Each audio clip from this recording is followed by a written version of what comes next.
Hello everyone, welcome to the session. आप सभी का स्वागत करता हूं हमारी इस खास सीरीज में जिसका नाम है अभ्यास सीरीज। इस अभ्यास सीरीज के अंतर्गत हम यूपीएससी, ईपीएफओ, एपीएफसी और ईओ एग्जाम में पूछे जाने वाले डिफरेंट डिफरेंट कंपोनेंट्स को डिस्कस करते हैं। तो आज जिस कंपोनेंट की बारी है उसका नाम है क्वांट। तो आज क्वांट का मोस्ट इंपॉर्टेंट एमसीक्यूज का पार्ट नंबर 16 है।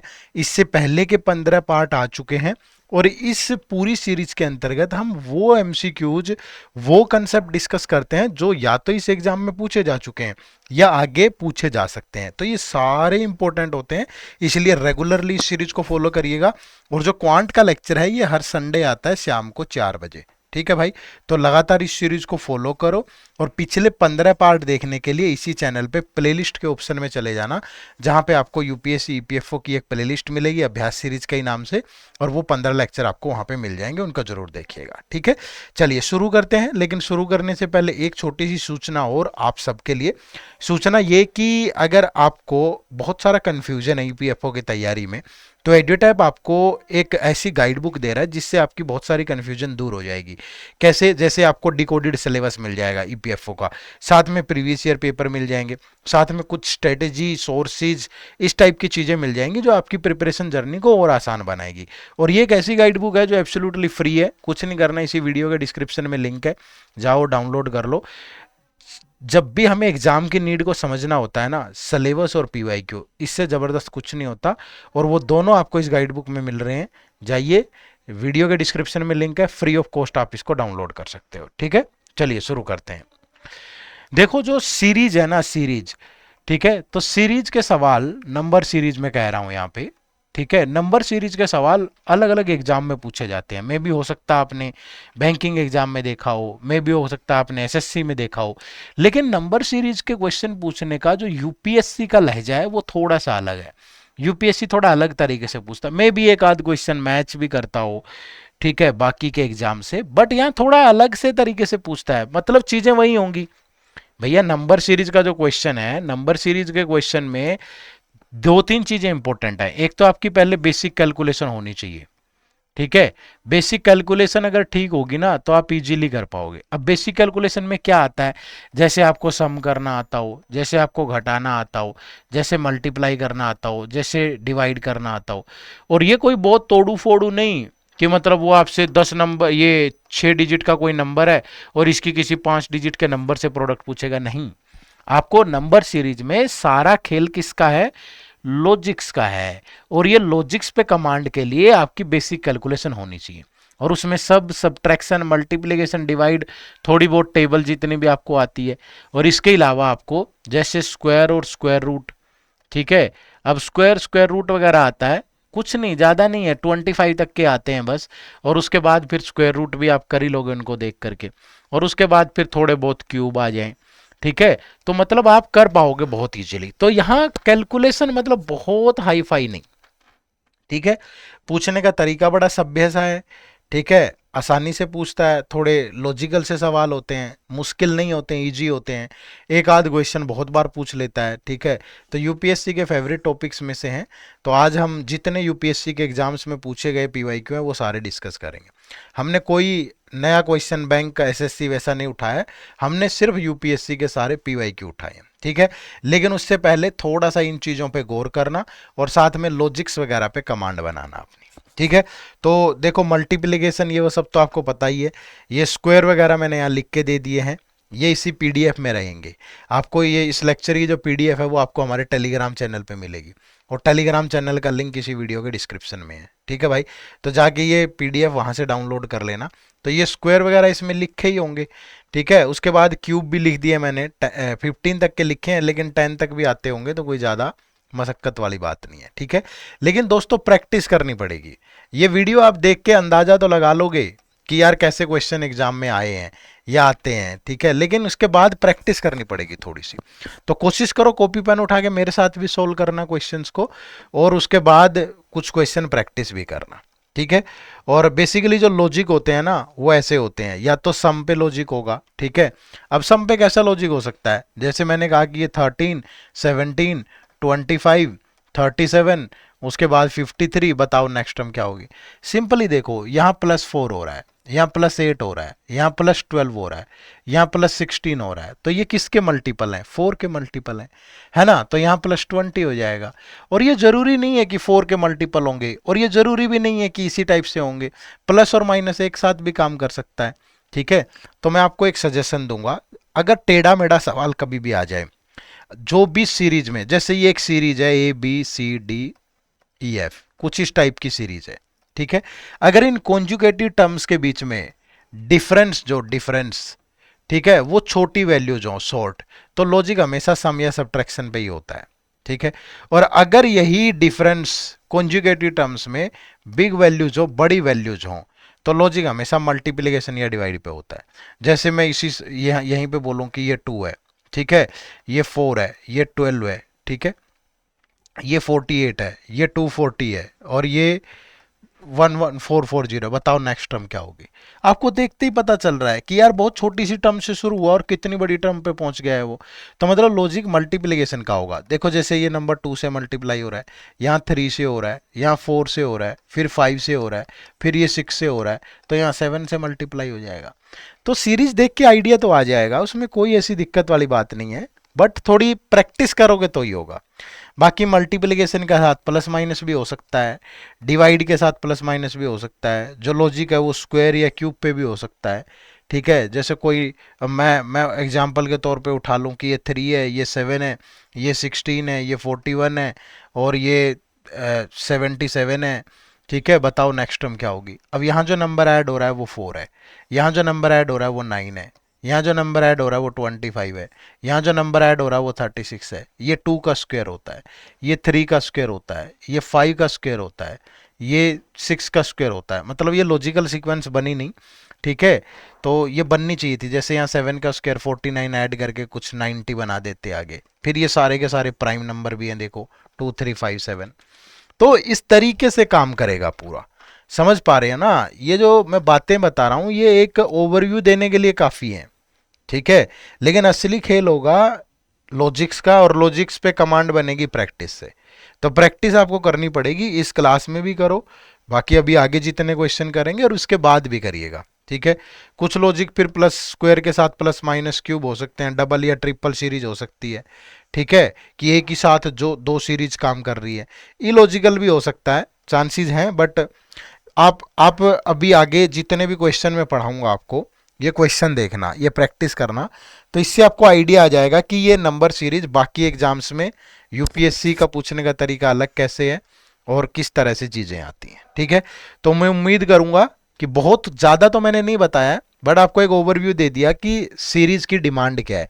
सीरीज की डिमांड है बेसिक कैलकुलेशन और लॉजिक्स पे कमांड, और लॉजिक्स पे कमांड आएगी प्रैक्टिस से। ठीक है, बस ये करना है भाई, बाकी आपका काम हो जाएगा। ठीक है, चलो कुछ क्वेश्चन हमारे साथ कर लो प्रैक्टिस। तो पहला सवाल आप सबकी स्क्रीन पे है, कोशिश करिए कि जब भी कोई क्वेश्चन स्क्रीन पे आता है आप उस वीडियो को पॉज करके फिर खुद से सोल्व करके देखें। ठीक है, और ये जो सारे क्वेश्चन है ये यूपीएससी द्वारा किसी न किसी एग्जाम में पूछे गए सवाल है। ठीक है, क्योंकि पेपर आपका यूपीएससी लेगा तो यूपीएससी का ही टेस्ट आपको मालूम होना चाहिए। ठीक है, देखो क्या है, what is the value of x in the sequence? भैया एक्स की वैल्यू बताओ। अब देखो बहुत ज्यादा अंतर तो नहीं है टर्म्स के बीच में, तो नहीं प्लस माइनस का ही लॉजिक होगा। अब देखो यहाँ से 2 से 12 पे गए तो 10 ऐड हो रहा है, 12 से 36 पे गए तो 24 ऐड हो रहा है, 36 से 80 पे गए तो 44 ऐड हो रहा है, यहाँ देखूं तो 70 ऐड हो रहा है। नहीं समझ में आया लॉजिक? ठीक है, अभी भी समझ में नहीं आया लॉजिक कि क्या लॉजिक लग रहा है। एक बार और डबल डिफरेंस ले लो, देखो +14 हो रहा है, अगर देखोगे तो +20 हो रहा है, यहां देखोगे तो +26 हो रहा है। अब समझ में आया? अब समझ में आ गया सर, क्योंकि ये देखो क्या हो रहा है, इक्वल डिफरेंस ऐड हो रहा है 6 का, तो यहां भी तो 6 ही ऐड होगा ना, तो 26 और 6 32, तो 70 और 32 102, तो इसमें 102 ऐड होगा, तो 150 और 102 मिलकर के क्या बनाएंगे 252। तो जो x की वैल्यू होगी दैट इज 252। ठीक है, तो ऑप्शन नंबर बी जो है वो आपके सवाल का बिल्कुल सही जवाब है। कोई दिक्कत हो तो बताओ। ठीक है, तो करना तो पड़ेगा इसी तरीके से। ये तो थोड़ा सा बैंकिंग एग्जाम से मैच कर रहा है पैटर्न, लेकिन बैंक में इतना आसान लॉजिक नहीं देता है, क्लरिकल वगैरह में तो दे देता है, पर यहाँ मतलब पीओ या रेगुलेटरी बॉडी टाइप में मुश्किल है। चलो देखो, अब ये देखो, ये लहजा है यूपीएससी का इस तरीके से, रिप्लेस द इनकरेक्ट टर्म, क्या करना है आपको, इनकरेक्ट टर्म को रिप्लेस करना है by the correct term in the given sequence. और यह है 3 2 7 4 where odd terms and even terms follow the same pattern. जो ओड टर्म्स है और इवन टर्म है वो सेम पैटर्न फॉलो कर रही है। अब यहां पे आप क्या करोगे, देखो यहां ये डबल सीरीज का है। अब देखो अगर मैंने ये देखा इधर से, ये 40 है, ये 28 है, तो प्लस कितना हो रहा है 12। ठीक है, ये 31 है और ये 43 है, तो प्लस कितना हो रहा है 12। फिर ये देखा मैंने, ये 31 ये 21, तो प्लस कितना हो रहा है 10। और इधर से आप देखोगे 18 से 28 पे गया, ये भी कितना हो रहा है प्लस 10। तो जो ओड टर्म्स है वो अपना लॉजिक फॉलो कर रही है, जो इवन है वो अपना। अब देखो फिर ये 21 से 31 हो गया, अब 13 से 21 पे प्लस 8। ठीक है भाई, फिर 7 से 13 पे प्लस 6, फिर 3 से 7 पे प्लस 4। ठीक है, तो यहां भी तो यही होना चाहिए था ना भाई, 2 से प्लस 4 होना चाहिए था। अब अगर प्लस 4 करूं तो ये 6 बनेगा, फिर इसमें 6 ऐड करूं तो यहां 12 बनना चाहिए, मतलब गड़बड़ यही थी। 2 की बजाय 0 होना चाहिए था।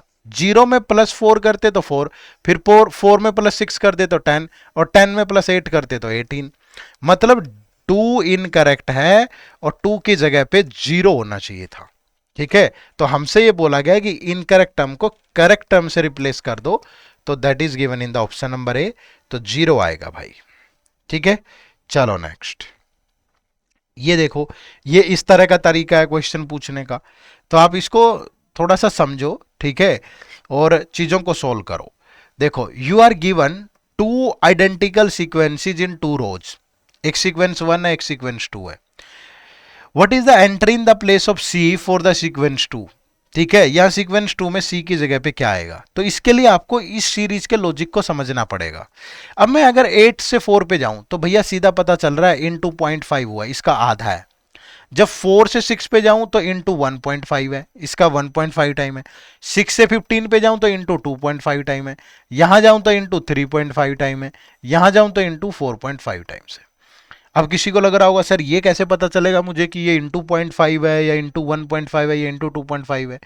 तो भैया यही तो प्रैक्टिस है ना, जब करोगे तो चीजें पता चलेंगी, ऐसे थोड़ा पता चल पाएंगी। तो यही सीक्वेंस आपको यहां लगानी है। जब 5 का इंटू 0.5 करोगे तो ए की बजाय 2.5 आएगा। जब इसको इंटू 1.5 करोगे तो ये 3.75 आएगा। और जब इसको इंटू 2.5 करोगे तो 3.75 इंटू 2.5, 25 फाइव जा 125, 175 12 187 18 75 18 93, और 3 डेसिमल हो गए तो 9.375 आएगा। That is given in the option number C. अब आगे करना होता तो फिर इंटू 3.5, अगर ई की वैल्यू पूछता तो इंटू 4.5। निकालते चलते, थोड़ी कैलकुलेशन तो है इसमें, कोई डाउट नहीं है, बट चीजें तो ऐसे ही सॉल्व होंगी। ठीक है, चलो नेक्स्ट। देखो, कभी आसान आ जाता है, कभी मुश्किल आ जाता है। अब ये बहुत आसान है, सभी सोल्व कर लोगे 1 सेकंड में, कि what is the value of x in the sequence. अब 20 से 10 पे जाओगे तो इंटू क्या 0.5, तो 10 से 10 पे गए इंटू 1, 10 से 15 पे गए इंटू 1.5, 15 से 30 पे गए इंटू 2, 30 से 75 पे गए इंटू 2.5, और यहाँ इंटू 3, क्योंकि 0.5 का गैप है ना सारे नंबर्स में जो मल्टीप्लाई हो रहे हैं। तो 75 इंटू 3 कितना 225। तो जो राइट आंसर है that is option number D. ठीक है, बना पाओगे, इजीली बना पाओगे यार, मुश्किल नहीं है। चलो नेक्स्ट। ये देखो, अगेन फिर एक आसान सवाल दिया है, वीडियो पॉज करके खुद से लगा के देखो लॉजिक। अब देखो सिंपली समझ में आ रहा है, एक छोटी सी डिजिट से शुरू होकर 4 डिजिट पे पहुंच गए हो, तो लॉजिक किस पे होगा भैया, लॉजिक मल्टीप्लीकेशन पे होगा। अब 2 की किससे मल्टीप्लाई करूं 7 हो जाए, इंटू 3 प्लस 1, 2 3 जा 6 प्लस 1, अब 7 इंटू 3 21 प्लस 1 22, 22 इंटू 3 66 प्लस 1, ये भी इंटू 3 प्लस 1, तो यहाँ भी इंटू 3 प्लस 1 होगा। तो इंटू 3 प्लस 1 करोगे 607, और फिर इसको इंटू 3 प्लस 1 करोगे तो ये बन गया भाई। तो दिक्कत ही नहीं है कोई, तो ऑप्शन नंबर सी आपके सवाल का अगेन यहाँ भी राइट आंसर है। क्लियर है भाई, कोई दिक्कत हो तो बताइए, कर पाओगे। चलो आगे बढ़े तो नेक्स्ट क्वेश्चन, क्वेश्चन नंबर 6, बढ़िया सवाल है, थोड़ा सा देखो। A simple mathematical operation in each number of the sequence. ठीक है, एक सिंपल मैथमेटिकल ऑपरेशन लग रहा है in each number of the sequence. ठीक है, results in a sequence with respect to prime number. अब अगले ने बोल के ही दे दिया भाई कि जो लॉजिक है वो प्राइम नंबर पे बेस्ड है, तो which one of the following is the next number in the sequence. अब देखो 14 है, 18 है, 20 है, 24 है, 30 है, 32 है। कह रहा है कि इस सीक्वेंस का नेक्स्ट नंबर क्या होगा। अब देखो अगर मैं इसमें से -1 करूं तो 13 होता है, इसमें से -1 करूं तो 17, इसमें से -1 करूं तो 19, इसमें से -1 करूं तो 23, इसमें से -1 करूं तो 29, इसमें से -1 करूं तो 31। समझ पाए क्या लॉजिक है? 13, 17, 19, 23, 29, 31 लॉजिक किस पे बेस्ड है? लॉजिक प्राइम नंबर पे। तो 31 के बाद नेक्स्ट प्राइम नंबर क्या होगा? 37। और अगर 37 प्राइम नंबर होगा तो फिर ये -1 होके आया होगा, तो यहां क्या होना चाहिए? 38। तो जो राइट आंसर है that is option number C. Clear है? तो ये देखना था सिर्फ। तो अगर नंबर्स के बारे में पता था कि प्राइम नंबर सबको पता है, मैं कितनी बार अपनी क्लासेज में इनमें बता चुका हूं कि those number which are divisible by 1 and itself वो प्राइम नंबर होते हैं। ठीक है, चलो नेक्स्ट क्वेश्चन नंबर 7। अगेन फिर से आसान सवाल है। What is the x in the sequence? X की वैल्यू क्या होगी इस सीक्वेंस में? अब देखो सीरीज डिक्रीज हो रही है तो या तो डिवाइड होगा या माइनस होगा। अब यहां 132 से 129 पे गए तो -3, फिर यहां -5, या -7, या -11, या -13। तो ये सारे क्या हैं? ये बात ध्यान रखो, थोड़ा सा कंफ्यूजन नहीं होना चाहिए, या तो ओड नंबर है या प्राइम नंबर है। ठीक है भैया, ओड होते तो फिर 3, 5, 7, 9 भी आना चाहिए था बीच में, 9 तो आया नहीं। तो ये 3, 5, 7, 11, 13 ये क्या है? प्राइम। तो नेक्स्ट प्राइम नंबर 17 होगा। तो 93 - 17 तो ये 76 बनेगा, that is given in the option number C. ठीक है, 76 आपके सवाल का बिल्कुल सही जवाब है। क्लियर है भाई? बात समझ पाए? चलो आगे क्वेश्चन नंबर 8 इस तरीके से भी पूछता है। ठीक है कि if dollar means divided by, अगर डॉलर का मतलब है divide, at the rate means multiply, and has means minus, then the value of this is कि 10 क्या has -5 at the rate into 1, dollar का मतलब डिवाइड। अब सिंपल ऑपरेशन लगाना था आपको, तो यहां पे आपको रूल याद होना चाहिए, बोर्ड मास रूल। ठीक है, बोर्ड मास का मतलब होता है bracket of divide multiply add subtraction, कि मतलब सबसे पहले आपका क्या होगा? डिवाइड, तो 1/5, फिर होगा मल्टीप्लाई, तो ये कैंसिल हो गया, तो 10 - 1 कितना बचा? 9। तो जो राइट आंसर था that is option number D. सोच रहे होंगे सर कितना आसान, मैंने नहीं बनाया, यूपीएससी ने पूछा है। मैंने तो पिछले 5-10 सालों में जितने सवाल यूपीएससी ने कहीं भी पूछे, अब मैं यहाँ पे बैंक वाली सीरीज करवानी शुरू कर दूं या दूसरी कोई, तो फिर उचित थोड़ा लगेगा। आसान है, इसमें मेरा कसूर नहीं है, लेकिन एग्जाम की नीड यही है तो फिर वही पढ़ेंगे ना भाई। देखो जैसे अब यहां मतलब आप जैसे कई बार क्या होता है कि कुदरत आपको इशारा करती है, आपकी जिंदगी में कुछ अच्छा होने वाला होगा तो एक इशारा हो जाता है, हमेशा समझ जाया करो। ठीक है, कुछ बुरा होने वाला होता है तब भी इशारा हो जाता है, हम समझ नहीं पाते हैं बस। ठीक है, तो यहां भी एक इशारा हो रखा है कि आपको ये देखो, ये पूरा ऑपरेशन इसके इक्वल है, ये पूरा ऑपरेशन इसके इक्वल है, ये पूरा ऑपरेशन इसके इक्वल है, तो what is the value of this.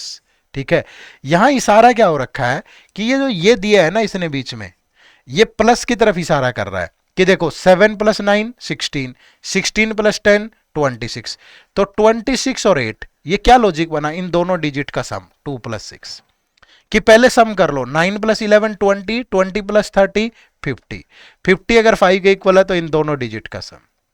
ये देखो 11 + 17 28 + 29 49, 49 अगर 13 के इक्वल है तो इन दोनों डिजिट का सम 4 + 9। अब ऐसी चीज यहां देखो, देखो 23 + 4 27 + 15 42, तो 4 और 2 का सम। तो जो राइट आंसर था that is 6, given in the option number A. ठीक है, तो मुश्किल नहीं है लेकिन प्रैक्टिस से आएगा। ठीक है भाई, चलो नेक्स्ट देखो, कंसीडर द फॉलोइंग सम, मतलब ये जो in the above some dot stands for, dot की जगह पे क्या आएगा? अब किसी को याद हो तो मैंने पिछली से पिछली क्लास में यूनिट डिजिट बताया था। यूनिट डिजिट क्या होता है? यूनिट डिजिट होता है first digit from the right hand. तो आप यहां सिर्फ यूनिट डिजिट चेक कर लो, आप ऑप्शन से उठाओ, जैसे आपने उठाया 4, अब अगर यहां 4 है तो 4 + 4 8 + 4 12 + 3 15 प्लस 1 16, लेकिन यहां तो 4 आएगा, तो ये तो मैच नहीं किया। कि अगर मैं हर जगह 4 रखता हूं तो यहां भी तो 4 ही रखूंगा ना, तो इधर सम करने के बाद यूनिट डिजिट 16 आ रहा है, 6 आ रहा है और यहां 4 आ रहा है, ये तो मैच नहीं किया, तो मतलब ये नहीं हो सकता।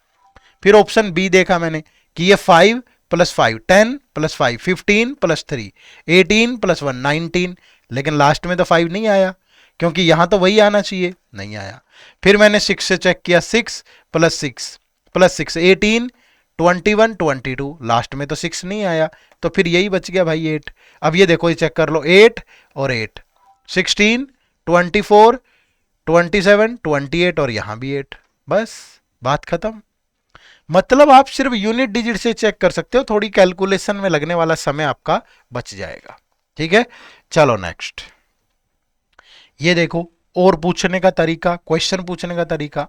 Consider the following pattern. ये मैंने, ये टेबल वेबल बनाने का समय नहीं था, तो मैंने पेपर में से ही स्क्रीनशॉट उठा के लगा दिया, क्योंकि यूपीएससी के तो सारे पेपर ऑफलाइन ही होते हैं। ठीक है, तो consider the following pattern of numbers. अब यहां पे क्या पैटर्न फॉलो हो रहा है, अब ये भी आपको फिर अगेन सारा गेम प्रैक्टिस का है, थोड़ा दिमाग लगाना पड़ेगा। ठीक है, अब यहां क्या लॉजिक हो रहा है कि ये जो पहली और तीसरी टर्म है ये ऐड हो रही है, 8 प्लस 4 12, और ये बीच वाली माइनस हो रही है, यानी 8 प्लस 4 माइनस 6 यानी कि 6। यहां देखो 10 प्लस 6 माइनस 5 11, फिर यहां देखो 15 प्लस 8 माइनस 7 16, तो यहां क्या होगा 13 प्लस 8 माइनस 4 21 माइनस 4 17, तो जो राइट आंसर है वो 17 है।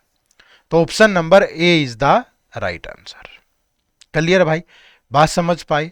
तो इस तरीके से आप बनाओगे, थोड़ा सा अभ्यास है, कभी चीजें किसी तरह से देगा, कभी किसी तरह से देगा। ठीक है, बट यहां से आपको एक आइडिया आ गया कि यार ऐसे ऐसे आती हैं चीजें, तो ये चीजें मैं दिमाग में रखूंगा। देखो नेक्स्ट है, consider the following matrix. Consider the following matrix, तो what is the missing number of at question mark in the matrix. अब यहां क्या लॉजिक हो सकता है, देखो जो लॉजिक है वो बड़ा शानदार है। उसने क्या किया, जो ऊपर वाली रो में नंबर दिया उसका स्क्वायर कर दिया और उसमें से वही नंबर माइनस कर दिया। 3 का स्क्वायर 9 माइनस 3, फिर ये 8 का स्क्वायर 64 माइनस 8, फिर 10 का स्क्वायर 100 माइनस 10, फिर 2 का स्क्वायर 4 माइनस 2, फिर यहां किसका स्क्वायर करके वही नंबर माइनस करूं कि 20 आ जाए। देखो यहां 1 का स्क्वायर माइनस 1 0। अब यहां से लॉजिक मत लगाने जाए, ऑप्शन से पुट कर लो ना, पहला ही हो गया। देखो 5 का स्क्वायर माइनस 5 आ गया 20, ऑप्शन से जाके पुट कर दिया हमने। तो कोई मतलब ऐसा कोई वो नहीं है, बट वही है कि थोड़ा दिमाग चले, एग्जाम में प्रेशर भी होता है, ये भी, इसको भी बात को आप नकार नहीं सकते कि एग्जाम में प्रेशर नहीं होता, और जब प्रेशर होता है तो थॉट्स थोड़े अलग टाइप के आते हैं। तो लेकिन अगर आप प्रैक्टिस घर से अच्छी करके गए होंगे ना, तो तब हो जाएगा। ठीक है, देखो जैसे अगला सवाल कितना आसान है, what is the missing number x of the series 7 x 21 31 43। भैया प्लस 10 हो रहा है, प्लस 12 हो रहा है, प्लस 8 हो रहा होगा, प्लस 6 हो रहा होगा, तो 13 आ गया भाई, दिया भी गया ऑप्शन में, ये देखो। ठीक है, अगर ऐसा सवाल आ जाए फिर तो मौज आ जाएगी, बट इतना आसान नहीं आएगा जो मुझे लगता है। ठीक है, ये देखो ये कितना जबरदस्त क्वेश्चन है। Consider the table given below in which the numbers bear certain relationship themselves along the rows। along the rows बोला है, ये समझ जाया करो इशारा, among themselves along the rows। तो which one of the following number is the missing number indicated by x. देखो अगर मैं इन पूरी रो का सम करूं, 29 13 42 प्लस 18 60, देखो 30 27 57 और 3 60, तो भैया यहां भी 60 बनना चाहिए। तो ये 33 और ये 19, 52 एक्स की वैल्यू 8, ये लो। क्लियर है, हो गया सोल्व। वो बोल रहा है अलोंग द रोज, समझ पा रहे हो ना, तो थोड़ा इशारा होता है, क्वेश्चन को ध्यान से पढ़ा करो। ठीक है, चलो नेक्स्ट। ये देखो भाई, ये कितना खूबसूरत सा सवाल है, ऐसे भी करके दे देता है। अब ये क्वेश्चन मतलब बहुतों की नींद उड़ जाएगी, नींद कम घर पे बैठ के तो कर लोगे, मैं एग्जाम की बात कर रहा हूं, यहां तो कोई भी कर लेगा भाई। In the expression 5 star 4 star 3 star 2 star 1 is chosen from, जो स्टार है that is chosen from plus minus और multiplication, each at most 2 times. एक को ज्यादा से ज्यादा 2 बार यूज कर सकते हो आप। तो what is the smallest non negative value of the expression, कि इसकी नॉन नेगेटिव स्मॉलेस्ट वैल्यू क्या आएगी। अब नॉन नेगेटिव स्मॉलेस्ट वैल्यू 0 होती है, वैसे तो तुक्का मारना हो तो मार दो, बट जरूरी नहीं है 0 आएगी। कई बार हड़बड़ाहट में है, नाइट टाइम में आखिरी गोला ही भरना है तो भाई भर सकते हो, ठीक है, लेकिन जरूरी नहीं है 0 आएगी। यहां तो आ जाएगी। यहां कैसे आएगी, देखो मैंने माइनस का 2 बार यूज कर लिया, ठीक है, माइनस माइनस, यहां प्लस और यहां मल्टीप्लीकेशन। अब ये कैसे पता चला, ये माइनस माइनस ये प्लस, ये अगेन प्रैक्टिस, दिमाग से कितना एक्टिव हो एग्जाम हॉल में वो बताएगा भाई, ठीक है। तो ये देखो पहले ब्रैकेट ही सोल्व होगी, 5 इंटू 4 1 माइनस 3 माइनस का 2 और प्लस 2, तो कितना आ गया 0, तो है ये स्मॉलेस्ट। अब जरूरी नहीं है 0 ही आता, 1 भी आ सकता था, 2 भी 3 भी, वो तो डिपेंड करता है। ये बार बार पुट करके, तो देखने में ये सवाल आसान था, ऐसा नहीं था, ये पेपर में टाइम टेकिंग क्वेश्चन है। ये तो यहां तो मैंने बता दिया, आपको लगा ओ बस, लेकिन वहां तो पुट कर करके देखते हैं ना, जरूरी थोड़ा है कि 0 बनेगी, ठीक है। चलो, लेकिन वो कहते हैं ना, मेहनत करने वालों का किस्मत हमेशा साथ देती है। अगर तुम एफर्ट करके गए होगे ना तो तुम्हारे दिमाग में आ जाएगा। चलो, ये एक सवाल आप लोगों के लिए होमवर्क, ठीक है, मुश्किल नहीं है, ठीक है, आसान सवाल है, आप लोगों को होमवर्क दे रहा हूं। वैसे हम 15 क्वेश्चन सोल्व करते हैं, हमने एक फालतू ही किया है, और ये क्वेश्चन आपके लिए होमवर्क है। कमेंट करके जरूर बताना कि इसका आंसर क्या होगा, ठीक है। अब अगर आपको यूपीएससी ईपीएफओ के कोर्स तैयारी में थोड़ी भी दिक्कत आ रही है तो आप हमारे इन कोर्सेज से जुड़ सकते हो। ये हमारे 3 टाइप के कोर्सेज हैं, एक हमारा मास्टर कोर्स है, एक हमारा स्पेशल सब्जेक्ट का कोर्स है, और एक हमारी टेस्ट सीरीज है। अब तीनों में क्या डिफरेंस है, क्या है, ये हम समझेंगे। मैं आपको हमारी वेबसाइट पे ले चलता हूँ। देखो, इन कोर्सेज का लिंक इसी वीडियो के डिस्क्रिप्शन में भी है, जाओ और एक बढ़िया से ऑफर में आप इनको ज्वाइन कर लो, बढ़िया डिस्काउंट आपका इंतजार कर रहा है, इसी वीडियो के डिस्क्रिप्शन में लिंक है, ठीक है। अदरवाइज क्या करो, वीडियो के डिस्क्रिप्शन में चले जाओ या फिर गूगल पे चले जाओ, सिंपली जाके टाइप करो, मैंने लिखा गूगल पे edutap.in, ठीक है, edutap.in लिखा, ये हमारी वेबसाइट ओपन हो गई। यहाँ कोर्सेज पे गए, ये देखो कोर्सेज पे जाओगे तो यहाँ जाके आपको दिखेगा, ये देखो यूपीएससी ईपीएफओ कोर्सेज, इसको क्लिक करो तो ये ईपीएफओ के तीनों कोर्सेज आ गए हमारे। ये मास्टर कोर्स है, इस मास्टर कोर्स में आपको सारे सब्जेक्ट मिलेंगे, उनके टॉपिक वाइज टेस्ट मिलेंगे, फिर इसमें फुल लेंथ टेस्ट मिलेंगे, नोट्स जहां रिक्वायर्ड होंगे वहां नोट्स मिलेंगे, सब कुछ मिलेंगी, कंसेप्ट क्लासेस मिलेंगी, सब सब्जेक्ट, जीएस भी, कंप्यूटर भी, ऑडिटिंग, ये वो सब। लेकिन ये जो कोर्स है ये स्पेशल सब्जेक्ट का कोर्स है, इसमें आपका मैथ, रीजनिंग, इंग्लिश और जीएस नहीं होगा, सिर्फ 6 सब्जेक्ट होंगे। स्टैटिस्टिक्स होगा, अकाउंटेंसी होगा, सोशल सिक्योरिटी होगा, आईआर एंड लेबर लॉज होगा, कंप्यूटर होगा, ऑडिटिंग एंड इंश्योरेंस होगा, ठीक है। और ये सिर्फ टेस्ट सीरीज है, इसमें सारे सब्जेक्ट के सिर्फ टेस्ट होंगे, बाकी कुछ नहीं होगा, ठीक है। तो ये आप इन तीनों में से किसी में भी इनरोल कर सकते हो, लिंक इस वीडियो के डिस्क्रिप्शन में है, या फिर प्ले स्टोर पे जाके हमारी ऐप डाउनलोड कर लो, वहां से आपको मिल जाएगा, ठीक है। चलो, तो यही आज की इस वीडियो का पर्पस था, आपको थोड़ा सा ये बताना था कि यार चीजें कैसे आती हैं एग्जाम में नंबर सीरीज से, और आप उनको कैसे हैंडल कर सकते हो, ठीक है। तो चैनल पे नए हो तो सब्सक्राइब जरूर कर लीजिएगा, और अगर आप एक लाइक और कमेंट भी करेंगे तो ऐसी चीज़ें हमें भी मोटिवेट करती है, ताकि हम अच्छे से अच्छा कंटेंट, अच्छी चीज़ें आपके लिए लेके आ पाए।